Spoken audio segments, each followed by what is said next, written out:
Hello friends, मैं गौरव सक्सेना। मेरे YouTube channel चरखा क्लब में आप सभी का स्वागत है। आज हम संपूर्ण संविधान पर चर्चा करेंगे।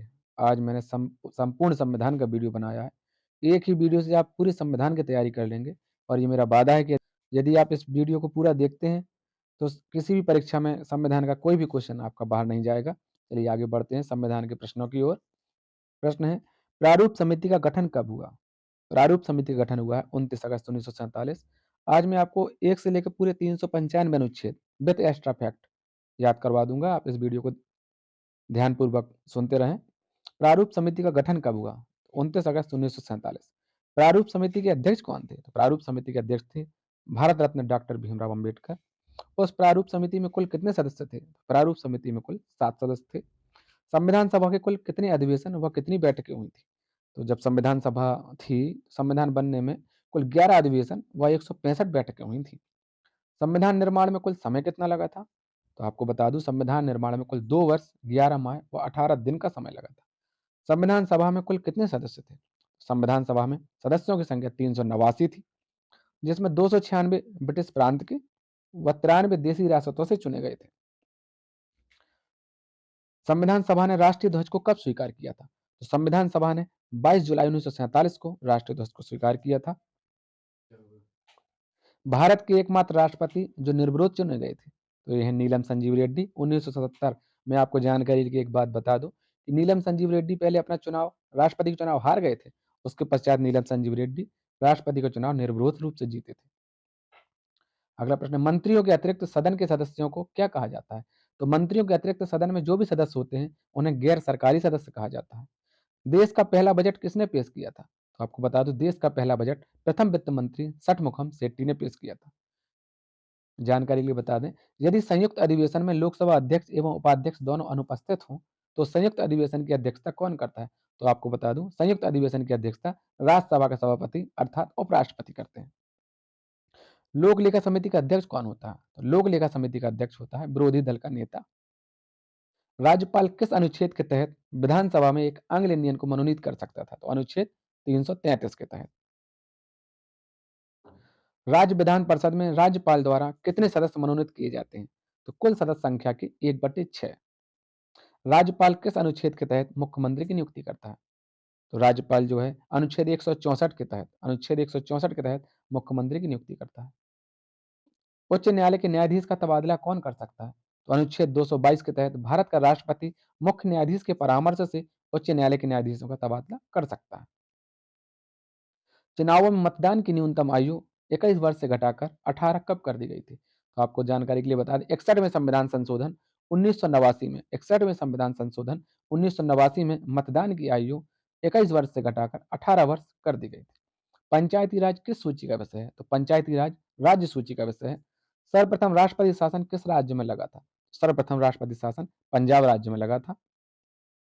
राष्ट्रीय विकास परिषद की स्थापना कब हुई थी? तो राष्ट्रीय विकास परिषद की स्थापना 6 अगस्त 1952 में हुई थी।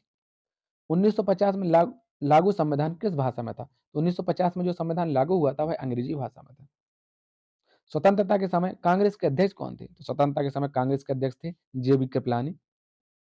अगला प्रश्न है, 1774 में कलकत्ता में उच्चतम न्यायालय की स्थापना किस एक्ट के तहत हुई थी? तो 1773 के रेगुलेटिंग एक्ट के तहत 1774 में कलकत्ता में एक उच्चतम न्यायालय की स्थापना हुई थी, जिसके जो है न्यायाधीश थे सर एलिजा एम्पे। बंगाल के गवर्नर जनरल को वीटो पावर किस एक्ट के तहत दिया गया था? तो 1786 के चार्टर एक्ट के तहत बंगाल के गवर्नर जनरल को वीटो पावर की शक्ति दी गई थी। बंगाल के गवर्नर जनरल को भारत का गवर्नर जनरल किस एक्ट के तहत बनाया गया था? तो 1833 के चार्टर एक्ट के तहत बंगाल के गवर्नर जनरल को भारत का गवर्नर जनरल कहा जाने लगा था। इसी के तहत भारत के प्रथम गवर्नर जनरल कौन हुए? तो भारत के प्रथम governor general Lord William Bentinck हुए थे। ईस्ट इंडिया कंपनी के शासन का अंत कब कर दिया गया था? 1857 के विरोध के बाद 1857 के विरोध के बाद भारत सरकार अधिनियम 1858 के द्वारा 1 नवंबर 1858 को महारानी विक्टोरिया घोषणा पत्र के तहत ईस्ट इंडिया कंपनी का शासन समाप्त कर दिया गया था। उसके पश्चात भारत का शासन डायरेक्ट सीधे ब्रिटिश क्राउन के अंतर्गत आ गया था।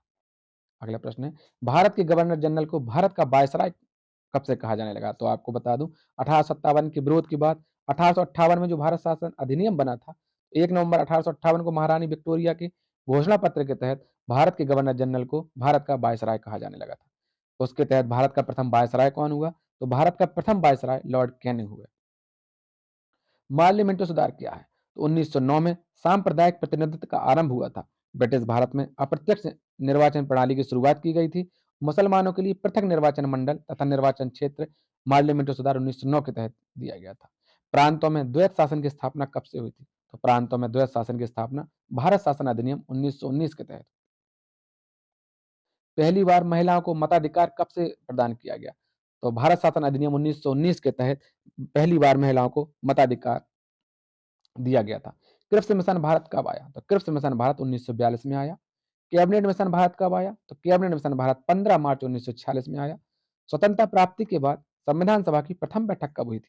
तो आपको बता दूं 31 अक्टूबर 1947 को कुल 299 सदस्यों ने जिसमें भाग लिया था। स्वतंत्रता प्राप्ति के बाद संविधान सभा की प्रथम बैठक 31 अक्टूबर 1947 को हुई थी। जानकारी के लिए आपको बता दें कि संविधान सभा की प्रथम बैठक जो हुई थी वो 9 दिसंबर 1946 में हुई थी, जिसके अस्थायी अध्यक्ष सच्चिदानंद सिन्हा थे तथा इसके 2 दिन बाद 11 दिसंबर 1946 को संविधान सभा की दूसरी बैठक हुई थी, जिसमें संविधान सभा को स्थायी अध्यक्ष डॉक्टर राजेंद्र प्रसाद के रूप में मिले थे। अगला प्रश्न है, संविधान सभा ने उद्देश्य प्रस्ताव कब स्वीकार किया था? संविधान सभा ने उद्देश्य प्रस्ताव 22 जुलाई 1947 में किया था। संविधान सभा की अंतिम बैठक कब हुई थी? संविधान सभा की अंतिम बैठक 24 जनवरी 1950 में हुई थी। संविधान सभा की जो अंतिम बैठक हुई थी, उसमें संविधान सभा के कितने सदस्यों ने हस्ताक्षर किए थे? कुल 284 सदस्यों ने हस्ताक्षर किए थे। राज्य पुनर्गठन आयोग की स्थापना कब हुई थी? तो राज्य पुनर्गठन आयोग की स्थापना 1953 में हुई थी। संविधान अब हम आगे बढ़ते हैं। संविधान के पूरे 22 भाग और पूरे 395 अनुच्छेदों के विषय में एक्स्ट्रा फैक्ट के साथ चर्चा करेंगे। चलिए आगे बढ़ते हैं। तो संविधान के भाग एक में क्या है? तो भाग एक में है संघ व राज्य क्षेत्र। भाग एक में है संघ व राज्य क्षेत्र, जो अनुच्छेद 1 से 4 तक वर्णित है। तो पढ़ते हैं पहले अनुच्छेद की ओर। भारतीय संविधान का अनुच्छेद 1 क्या कहता है? तो अनुच्छेद 1 कहता है भारत राज्यों का संघ होगा। अनुच्छेद 2 क्या कहता है? अनुच्छेद 2 कहता है संसद को नए राज्यों के प्रवेश या उनकी स्थापना का अधिकार होगा। अनुच्छेद 3 क्या कहता है? भारतीय संविधान का अनुच्छेद 3 कहता है भारतीय राज्य क्षेत्र को विदेशी राज्यों को समर्पित नहीं कर सकते। संविधान का भाग 2। भाग 2 में है नागरिकता। नागरिकता अनुच्छेद 5 से 11 तक वर्णित है। भारत में ब्रिटेन के समान एकल नागरिकता का प्रावधान किया गया है। अमेरिका में दोहरी नागरिकता का प्रावधान है। भारत में नागरिकता 5 प्रकार से प्राप्त की जा सकती है, जैसे जन्म से, वंश परंपरा से, पंजीकरण से, देशीकरण से एवं भूमि अर्जन द्वारा।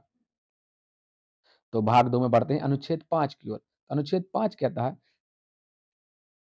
संविधान के प्रारंभ में नागरिकता, अर्थात संविधान के आरंभ में प्रत्येक ऐसा व्यक्ति भारत का नागरिक समझा जाएगा जिसका भारत में अधिवास है और उसका या उसके माता पिता में से किसी का जन्म भारत में हुआ हो अथवा कम से कम 5 वर्ष से वह भारत में निवास कर रहा हो, वह भारत का नागरिक समझा जाएगा। आगे बढ़ते हैं अनुच्छेद 6। भारतीय संविधान का अनुच्छेद 6 क्या कहता है? अनुच्छेद 6 कहता है पाकिस्तान से भारत आने वाले व्यक्तियों की नागरिकता के अधिकार। ये कुछ समय के लिए कानून बनाया गया था। पाकिस्तान से भारत आने वाले व्यक्तियों की नागरिकता का अधिकार, अर्थात ऐसा व्यक्ति जो पाकिस्तान से भारत आया है उसको भारत का नागरिक समझा जाएगा यदि उसने संविधान के लागू होने के पूर्व भारतीय नागरिक के रूप में पंजीकरण करा लिया हो। अनुच्छेद 7 क्या कहता है? भारत से पाकिस्तान जाने वाले व्यक्तियों की नागरिकता के अधिकार। यदि कोई व्यक्ति 1 मार्च 1947 के बाद ऐसे भारतीय राज्य क्षेत्र में हो जो अब इस समय पाकिस्तान के अंतर्गत चला गया हो, तो उसकी भारतीय नागरिकता समाप्त हो जाएगी। लेकिन यदि वह भारतीय नागरिकता प्राप्त करना चाहता है, तो वह अनुच्छेद 6 के तहत पंजीकरण के लिए आवेदन कर भारतीय नागरिकता प्राप्त कर सकता है, परंतु वह आवेदन की तिथि से 6 माह पूर्व से भारत में रह रहा हो। अनुच्छेद 8 क्या कहता है? भारतीय संविधान का अनुच्छेद 8 कहता है भारत के बाहर रहने वाले भारतीय उद्भव के कुछ व्यक्तियों की नागरिकता के अधिकार, अर्थात इसके अनुसार यदि कोई व्यक्ति स्वयं या उसके माता पिता या उसके पितामह और पितामही अथवा मातामह या मातामही में से कोई भारत में जन्मा हो किंतु वह भारत से बाहर किसी अन्य देश में रह रहा हो, तो उसको भारतीय नागरिक समझा जाएगा यदि उसने संविधान के प्रारंभ में नागरिकता हेतु आवेदन किया था और उस समय उसे भारतीय नागरिक के रूप में रजिस्टर कर लिया गया था, तो ऐसे नागरिकों को भारत का नागरिक समझा जाएगा। भारतीय संविधान का अनुच्छेद 9। अनुच्छेद 9 क्या कहता है? अनुच्छेद 9 कहता है, विदेश की नागरिकता प्राप्त करने पर भारत नागरिकता समाप्त हो जाएगी। यदि कोई व्यक्ति स्वेच्छा से किसी देश की नागरिकता प्राप्त कर लेता है, तो उसकी भारत की नागरिकता समाप्त हो जाएगी। अनुच्छेद 10 कहता है, संसद द्वारा बनाई विधि के अतिरिक्त नागरिकता को नहीं छीना जा सकता, अर्थात संसद के अतिरिक्त कोई हमारी नागरिकता को नहीं छीन सकता। अनुच्छेद 11 कहता है, संसद के पास नागरिकता को देने तथा उसको समाप्त करने की शक्ति है। जानकारी के लिए आपको बता दें, भारत में 5 प्रकार से नागरिकता प्राप्त की जा सकती है। अगला भाग, तो भाग 3 में क्या है? भाग 3 में है मूल अधिकार। मूल अधिकार अनुच्छेद 12 से 35 तक वर्णित है। आपको जानकारी के लिए बता दें, मूल अधिकार संयुक्त राज्य अमेरिका के संविधान से लिया गया है। आपको बता दें, जब हमारा मूल संविधान बनकर तैयार हुआ था, 26 नवंबर 1949 में हमारा मूल संविधान बनकर तैयार हुआ था तथा 26 जनवरी 1950 में हमारा संविधान लागू हुआ था। प्रारंभ में मूल संविधान में 7 मूल अधिकार थे, परंतु 44वें संविधान संशोधन 1978 के तहत संपत्ति के अधिकार को, जो अनुच्छेद 31 में वर्णित था, को समाप्त कर दिया गया था।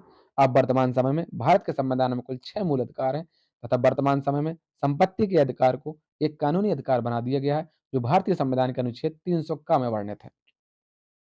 मूल अधिकार का सर्वप्रथम विकास ब्रिटेन में हुआ था। ब्रिटिश नागरिकों को सर्वप्रथम लिखित रूप से मूल अधिकार प्रदान करने वाले दस्तावेज को अधिकार पत्र या मेग्ना कार्टा कहा गया था। तो सर्वप्रथम संविधान में मूल अधिकार का प्रावधान अमेरिका ने किया था। भारतीय संविधान में भारतीय संविधान में मूल अधिकारों को अमेरिका के संविधान से लिया गया है। तो 6 मूल अधिकार कौन-कौन से, उनमें चर्चा कर लेंगे।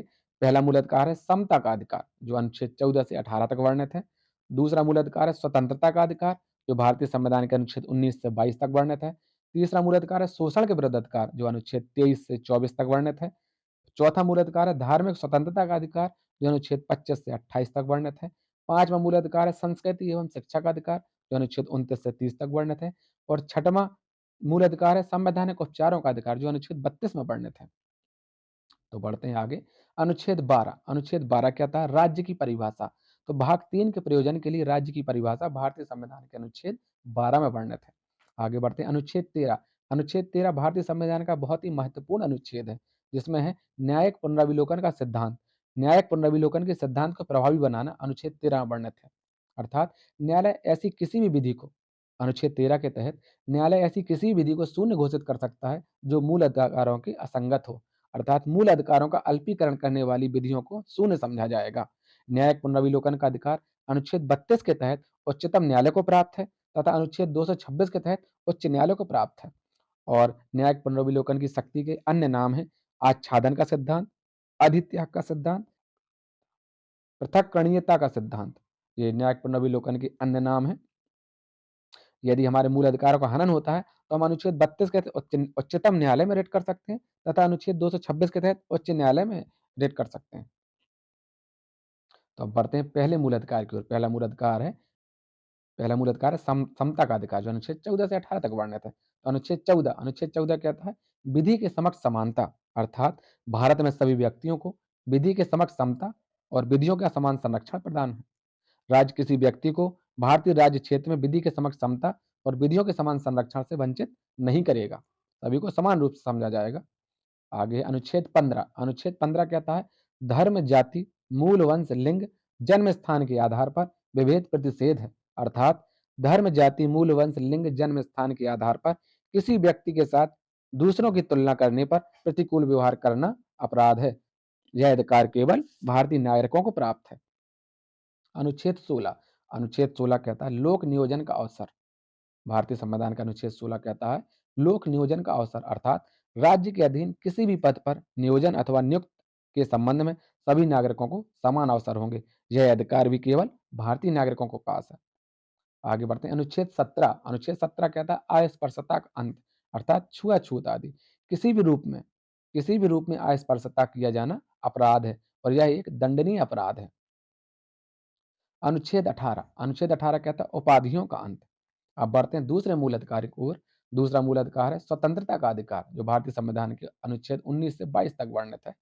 तो आपको जानकारी के लिए बता देता हूं कि प्रारंभ में अनुच्छेद 19 में कुल 7 स्वतंत्रताएं थी, परंतु 44 में संविधान संशोधन 1978 के द्वारा अनुच्छेद 19 चा, जिसे संपत्ति के अर्जन, धारण और बेनन का अधिकार जो था, वह स्वतंत्रता को समाप्त कर दिया गया था।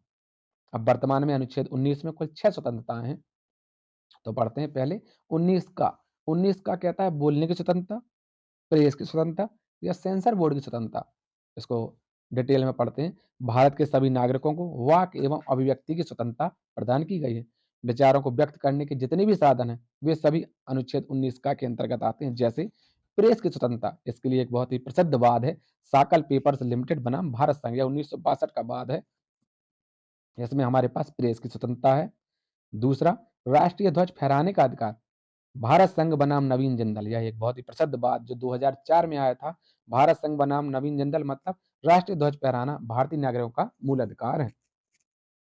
तीसरा, मतदाताओं को सूचना का अधिकार, अर्थात जो उम्मीदवार चुनाव में खड़े हुए हैं उनके आपराधिक रिकॉर्ड, दंडादेश, संपत्ति, शैक्षणिक योग्यता आदि जानकारी प्राप्त करने का अधिकार मतदाताओं के पास है। और इसके आगे है चुप रहने का अधिकार, अर्थात यह राष्ट्रगान का एक मामला था केरल का। इसमें एक बहुत ही प्रसिद्ध बात था 1986 का, इमैनुअल बनाम केरल राज्य 1986 का बात था। इसमें यह स्पष्ट रूप से बताया गया है कि यदि राष्ट्रगान चल रहा है, उस समय कोई व्यक्ति राष्ट्रगान नहीं बोलना चाहता, वह सावधान की मुद्रा में चुप रहकर खड़ा रह सकता है।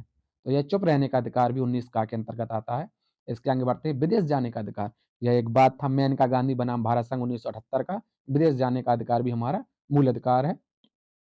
इसी 19 ए के अंतर्गत आता है प्रदर्शन या धरना करने का भी अधिकार आता है। आगे बढ़ते हैं, आगे 19 खा कहता है शांतिपूर्वक निरायुध सम्मेलन करने की स्वतंत्रता। हम शांतिपूर्वक बिना किसी असलाह के सम्मेलन कर सकते हैं। आगे 19 गा कहता है संघ बनाने की स्वतंत्रता, हमको संघ बनाने की स्वतंत्रता है। 19 गा कहता है भारतीय राज्य क्षेत्र में आवागमन की स्वतंत्रता, अर्थात भारत के किसी भी राज्य क्षेत्र में किसी भी स्थान पर हमें आवागमन की स्वतंत्रता है। 19 अड़ा कहता है भारत राज्य में कहीं भी निवास करने की स्वतंत्रता, भारत के राज्य के किसी भी क्षेत्र में हम निवास कर सकते हैं। 19 चा में वर्णित था संपत्ति की स्वतंत्रता, जो 44वें संविधान संशोधन 1978 द्वारा इस अधिकार को समाप्त कर दिया गया। आगे बढ़ते 19 छा कहता है कोई भी जीव का व्यापार करने का अधिकार, अर्थात भारतीय नागरिकों को यह अधिकार है कि वह किसी भी जीव का या कोई भी व्यापार कर सकते हैं। सड़क किनारे फुटपाथ पर व्यापार करना भी हमारा एक मूल अधिकार है। आगे बढ़ते हैं अनुच्छेद 20 कहता है अपराधों के लिए दोष सिद्धि के संबंध में संरक्षण, अर्थात अर्थात जो अपराध के लिए जिसकी दोष सिद्ध हुआ है या जो अपराधी है उसको कुल 3 प्रकार के संरक्षण प्रदान किए गए हैं। जैसे कार्योत्तर विधियों से संरक्षण, अर्थात कोई व्यक्ति जब अपराध करता है और अपराध करने के बाद उस पर नियम बना है तो वह अपराध नहीं है। दोहरे दंड से संरक्षण, अर्थात एक ही अपराध के लिए 2 बार उसको दंड नहीं दिया जाएगा। आत्म अभिशंसन से संरक्षण, अर्थात अपने विरुद्ध साक्ष्य देने के लिए उसको विवश नहीं किया जाएगा। आगे बढ़ते हैं अनुच्छेद 21 कहता है प्राण एवं दैहिक स्वतंत्रता, अर्थात यह एक बहुत ही विस्तृत स्वतंत्रता है, प्राण एवं दैहिक स्वतंत्रता, अर्थात जिसमें प्राण का अधिकार केवल भौतिक अस्तित्व तक सीमित नहीं है, अर्थात केवल प्राण का प्राण का अधिकार केवल भौतिक अस्तित्व तक सीमित नहीं है, इसमें मानव गरिमा को बनाए रखते हुए जीने का अधिकार भी है। तथा दैहिक स्वतंत्रता में क्या है, दैहिक संचरण की स्वतंत्रता भी आती है, अर्थात अपनी इच्छा अनुसार कहीं भी जाने की स्वतंत्रता भी इसमें शामिल है। जैसे व्यापार करने का अधिकार, शिक्षा पाने का अधिकार, चिकित्सा सहायता पाने का अधिकार, आश्रय पाने का अधिकार, निःशुल्क खाद्य सामग्री पाने का अधिकार, प्रदूषण मुक्त जल और वायु के उपयोग करने का अधिकार, कोई महिला बच्चा पैदा करे या ना करे यह भी उसका अधिकार है, अपने पसंद के व्यक्ति से विवाह अथवा अपने पसंद के जीवन साथी चुनने का अधिकार, ये सारे अधिकार आपके अनुच्छेद 21 के अंतर्गत प्राण एवं दैहिक स्वतंत्रता के अंतर्गत आते हैं। आगे बढ़ते हैं, अनुच्छेद 21 का कहता है प्राथमिक शिक्षा का अधिकार, यह 86वें संविधान संशोधन 2002 द्वारा जोड़ा गया था। अनुच्छेद 22 कहता है कुछ दशाओं में गिरफ्तारी और निरोध से संरक्षण, अर्थात गिरफ्तार किए गए व्यक्तियों के अधिकार और उनकी स्वतंत्रता, अर्थात गिरफ्तारी का कारण जानने का अधिकार। सभी अपराधी या जो भी गिरफ्तार किया गया उसको यह अधिकार है कि वह यह जाने कि उसे क्यों गिरफ्तार किया गया है। उसको एक और अधिकार है कि वह अपनी रुचि के अधिवक्ता से परामर्श ले सकता है और बचाव के लिए सुझाव ले सकता है। उसके पास एक अधिकार और है कि 24 घंटे के अंदर यात्रा के समय को छोड़कर 24 घंटे के अंदर निकटतम मजिस्ट्रेट के समक्ष पेश किए जाने का अधिकार भी अपराधी के पास है। आगे बढ़ते हैं, मूल अधिकार है एक शोषण के विरुद्ध अधिकार, अनुच्छेद 23 से 24। अनुच्छेद 23 भारतीय संविधान का अनुच्छेद 23 कहता है मानव दुर्व्यवहार, बलात्श्रम आदि का प्रतिषेध, अर्थात दास प्रथा, बेगार अथवा बलात्श्रम, मनुष्यों का मनुष्यों का वस्तुओं की भांति क्रय विक्रय, बंधुआ मजदूरी आदि, यह सारी चीजें जो है अनुच्छेद 23 के अंतर्गत आती हैं। आपको एक जानकारी के लिए और बता दें, भारतीय संविधान में जो अनुच्छेद 17 अस्पृश्यता के बाद दंडनीय माने जाने वाला यह दूसरा कार्य है। मानव दुर्व्यापार बलाश्रम, ये जो है दंडनीय माने जाने वाला दूसरा। अनुच्छेद 24 कहता है 14 वर्ष से कम आयु के बालकों को कारखानों अथवा अन्य किसी जोखिमपूर्ण कार्य में लगाना अपराध है। आगे बढ़ते हैं। आगे एक और स्वतंत्र जो है मूल अधिकार है, धार्मिक स्वतंत्रता का अधिकार, जो भारतीय संविधान के अनुच्छेद 25 से 28 तक वर्णित है। तो अनुच्छेद 25 में क्या है? अनुच्छेद 25 में कहता है किसी भी धर्म को मानने, आचरण करने तथा प्रचार करने की स्वतंत्रता का अधिकार। अनुच्छेद 25 के तहत हम किसी भी धर्म को मान सकते हैं, उसका प्रचार प्रसार कर सकते हैं और उसके प्रति जो कार्य हैं वो कर सकते हैं। अनुच्छेद 26 कह रहा है धार्मिक कार्य की स्वतंत्रता। हम अपने धर्म के धार्मिक कार्य कर सकते हैं, प्रबंध कर सकते हैं। अनुच्छेद 27 कहता है किसी विशिष्ट धर्म की अभिवृद्धि के लिए कर न देने की स्वतंत्रता। अर्थात किसी व्यक्ति को आप ऐसा कर देने के लिए विवश नहीं कर सकते जिसकी आय को किसी विशेष धर्म या धार्मिक संप्रदाय की अभिवृद्धि के लिए व्यय किया जाता हो। किसी राज्य द्वारा कर के रूप में एकत्र किए गए धन को किसी विशेष धर्म की उन्नति या पोषण के लिए व्यय नहीं किया जा सकता। अनुच्छेद 28 कहता है शिक्षा संस्थानों के बारे में स्वतंत्रता। आगे बढ़ते हैं। संस्कृति एवं शिक्षा का अधिकार, अनुच्छेद 29 से 30। अनुच्छेद 29 कहता है अल्पसंख्यक वर्गों के हितों का संरक्षण। अर्थात अल्पसंख्यक वर्गों को अपनी भाषा, अपनी लिपि या अपनी संस्कृति को बनाए रखना उसका अधिकार है। भारत में ऐसे अनेक आदिवासी जनजातियां बसती हैं जिनकी अपनी विशिष्ट भाषा, लिपि और संस्कृति है। न्यायिक निर्णय के अनुसार अपनी भाषा, लिपि और संस्कृति को संरक्षित करने का अधिकार सभी को प्राप्त है। ऐसे किसी भी शिक्षण संस्थान जो राज्य निधि से सहायता प्राप्त है, किसी नागरिक को प्रवेश देने के लिए केवल धर्म, मूल, वंश, जाति, भाषा के आधार पर वंचित नहीं करेगा। अनुच्छेद 30 कहता है अल्पसंख्यक वर्गों के लिए शिक्षा संस्थानों की स्थापना, प्रशासन का अधिकार। अल्पसंख्यक वर्ग को अपनी रुचि के शिक्षण संस्थान स्थापित करने का तथा उन्हें संचालित करने का अधिकार दिया गया है। यानी अल्पसंख्यक वर्ग की जो आदिवासी या अन्य जो अल्पसंख्यक वर्ग हैं उनको अपनी रुचि के अनुसार शिक्षण संस्थान स्थापित करने का अधिकार है। आगे बढ़ते हैं। अनुच्छेद 31 कहता है संपत्ति का अधिकार, जो कि समाप्त कर दिया गया है। 44वें संविधान संशोधन 1978 द्वारा इस अनुच्छेद को समाप्त या निरस्त कर दिया गया है। वर्तमान में यह एक कानूनी अधिकार है जो भारतीय संविधान के अनुच्छेद 300 में वर्णित है। आगे बढ़ते हैं। अनुच्छेद 32 उसमें वर्णित है संवैधानिक उपचारों का अधिकार, मूल अधिकारों हेतु उपचार। संवैधानिक उपचारों का अर्थ है मूल अधिकारों हेतु उपचार। डॉक्टर भीमराव अंबेडकर जी ने इस अनुच्छेद को संविधान के हृदय एवं संविधान की आत्मा कहा है। अनुच्छेद 32 के तहत उच्चतम न्यायालय में रिट जारी की जा सकती है। मूल अधिकारों के हनन पर अनुच्छेद 32 के तहत हम उच्चतम न्यायालय में रिट जारी कर सकते हैं। आगे बढ़ते हैं। अनुच्छेद 33 केवल संसद को यह शक्ति प्रदान करता है कि कुछ विशिष्ट वर्गों के संबंध में उनकी कर्तव्य पालन और उनमें अनुशासन सुनिश्चित करने के प्रयोजन से मूल अधिकारों पर प्रतिबंध लगाने वाली विधि बनाई जा सकती है। जैसे सशस्त्र बलों के सदस्य के लिए मूल अधिकारों के लिए प्रतिबंध करने के लिए कुछ नियम बनाए जा सकते हैं। आगे अनुच्छेद 34 कहता है मार्शल लॉ अर्थात जब सेना विधि लागू, अर्थात किसी राज्य क्षेत्र में यदि सेना विधि या मार्शल लॉ लागू है तब वहां के नागरिकों के मूल अधिकारों के उल्लंघन या हनन पर न्यायालय में चुनौती नहीं दी जा सकती। आगे बढ़ते हैं। संविधान का भाग 4 में क्या है? भाग 4 में नीति निर्देशक तत्व जो है आयरलैंड के संविधान से लिया गया है, जो संविधान के अनुच्छेद 36 से 51 तक वर्णित है। अनुच्छेद 36 में क्या है? अनुच्छेद 36 में राज्य की परिभाषा, जो अनुच्छेद 12 में राज्य की परिभाषा है वही अनुच्छेद 36 में राज्य की परिभाषा है। अनुच्छेद 37 कहता है नीति निर्देशक तत्व वाद योग नहीं है। जिस प्रकार मूल अधिकारों में हम वाद दायर कर सकते हैं, उसी प्रकार नीति निर्देशक तत्व में हम वाद दायर नहीं कर सकते। इस भाग में दिए गए उपबंधों को किसी न्यायालय द्वारा लागू नहीं कराया जा सकता। अगला अनुच्छेद है 39 का कहता है समान न्याय एवं निःशुल्क विधिक सहायता। अनुच्छेद 39 घ समान कार्य के लिए समान वेतन, स्त्री हो या पुरुष सबको समान कार्य के लिए समान वेतन दिया जाएगा। अनुच्छेद 40 कहता है ग्राम पंचायतों का गठन। यह बहुत ही महत्वपूर्ण अनुच्छेद है। पूर्व में कई परीक्षाओं में यह अनुच्छेद पूछा गया। अनुच्छेद 40 ग्राम पंचायतों का गठन। अनुच्छेद 41 कहता है लोक सहायता पाने का अधिकार।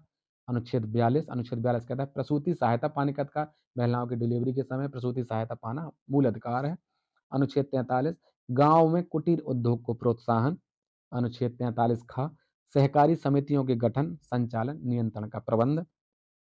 अगला है अनुच्छेद 44, अति महत्वपूर्ण अनुच्छेद, अनुच्छेद 44 है समान सिविल संहिता अर्थात समान नागरिक संहिता। अनुच्छेद 45 कहता है 6 वर्ष तक के बच्चों की देखभाल करना और उनको शिक्षा का प्रयत्न करना संरक्षकों या अभिभावकों का मूल कर्तव्य है। अनुच्छेद 48 कहता है कृषि एवं पशुपालन।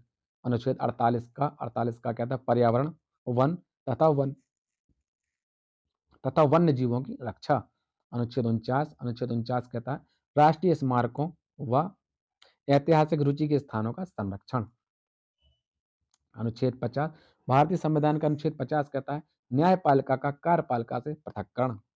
अनुच्छेद 51 कहता है अंतर्राष्ट्रीय शांति और सुरक्षा तथा भारत की विदेश नीति। अगला अगला भाग है भारतीय संविधान का भाग 4 का जो है मूल कर्तव्य जो है रूस देश से लिया गया है। भारत के मूल संविधान में मूल कर्तव्यों का उल्लेख नहीं था। मूल कर्तव्यों को सरदार स्वर्ण सिंह समिति की सिफारिश पर 42वें संविधान संशोधन 1976 के तहत भारतीय संविधान में एक नया भाग जोड़ा गया, भाग 4 का, जो अनुच्छेद 51 का में है।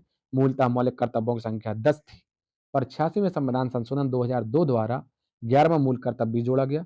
मूल कर्तव्य रूस देश के संविधान से लिया गया है। भारतीय संविधान का भाग 5 कहता है संघ, जो अनुच्छेद 52 से 151 तक वर्णित है। तो आगे बढ़ते हैं। अनुच्छेद 52 कहता है भारत का एक राष्ट्रपति होगा। अनुच्छेद 54 कहता है राष्ट्रपति का निर्वाचन मंडल। अनुच्छेद 56 कहता है राष्ट्रपति की पदावधि अर्थात पद ग्रहण करने की तिथि से 5 वर्ष की अवधि तक राष्ट्रपति अपना पद धारण करेगा, किंतु वह चाहे तो इसके पूर्व भी अपने पद से हट सकता है। इसके पूर्व वह उपराष्ट्रपति को अपना त्याग पत्र देकर अपने पद से हट सकता है। तथा अनुच्छेद 61 के तहत महाभियोग लगाकर भी 5 वर्ष के पूर्व राष्ट्रपति को पद से हटाया जा सकता है, लेकिन उनको 14 दिन पूर्व राष्ट्रपति को इसकी सूचना देनी होगी। अनुच्छेद 58 राष्ट्रपति के पद की योग्यताएं, जैसे कि भाई उसको न्यूनतम 35 वर्ष का होना चाहिए, पागल व दिवालिया नहीं होना चाहिए, लोकसभा के सदस्य निर्वाचित होने की योग्यताएं जो होती हैं वो सारी होना चाहिए। और इसमें महत्वपूर्ण जो एक योग्यता है वह यही कम से कम 50 प्रस्तावक और 50 अनुमोदक होना चाहिए। अर्थात जो राष्ट्रपति के चुनाव में भाग लेते हैं, जैसे लोकसभा, राज्यसभा और विधानसभा के जो सदस्य होते हैं, उनमें से कम 50 प्रस्तावक और 50 अनुमोदक होना ही चाहिए। अनुच्छेद 60 कहता है राष्ट्रपति की शपथ। सर्वोच्च न्यायालय का मुख्य न्यायाधीश जो होता है वो राष्ट्रपति को शपथ दिलाता है, लेकिन अगर सर्वोच्च न्यायालय का न्यायाधीश नहीं है तो उनकी अनुपस्थिति में उच्चतम न्यायालय के ज्येष्ठतम न्यायाधीश द्वारा राष्ट्रपति को शपथ दिलाई जाएगी। अनुच्छेद 61 कहता है राष्ट्रपति पर महाभियोग अर्थात संसद के किसी भी सदन द्वारा, लोकसभा या राज्यसभा द्वारा महाभियोग की प्रक्रिया को प्रारंभ किया जा सकता है, परंतु इस प्रस्ताव की सूचना राष्ट्रपति को 14 दिन पूर्व देनी होगी। अनुच्छेद 63 कहता है भारत का एक उपराष्ट्रपति होगा। अनुच्छेद 64 कहता है उपराष्ट्रपति राज्यसभा का सभापति होता है। अनुच्छेद 65 राष्ट्रपति की मृत्यु हो जाए, पद त्याग हो जाए या उसको पद से हटा दिया जाए तो उपराष्ट्रपति जो है राष्ट्रपति के रूप में कार्य करता है। अनुच्छेद 67 कहता है उपराष्ट्रपति की पदावधि अर्थात पद ग्रहण करने की तिथि से 5 वर्ष की अवधि तक अपना पद धारण करेगा, किंतु इसके पूर्व उपराष्ट्रपति चाहे तो राष्ट्रपति को अपना त्याग पत्र दे सकता है। तथा राज्यसभा अपने तत्कालीन सदस्यों के बहुमत से उसे पद से हटाने का प्रस्ताव पारित कर दे तो लोकसभा उसे स्वीकार कर ले तो अभियोग के तहत 5 वर्ष के पूर्व भी राष्ट्रपति को अपने पद से हटाया जा सकता है, किंतु इस आशय का प्रस्ताव उपराष्ट्रपति को भी 14 दिन पूर्व देना होगा। भारतीय संविधान का अनुच्छेद 71 कहता है राष्ट्रपति और उपराष्ट्रपति के निर्वाचन में विवाद आ जाए तो उसका निपटारा उच्चतम न्यायालय करता है।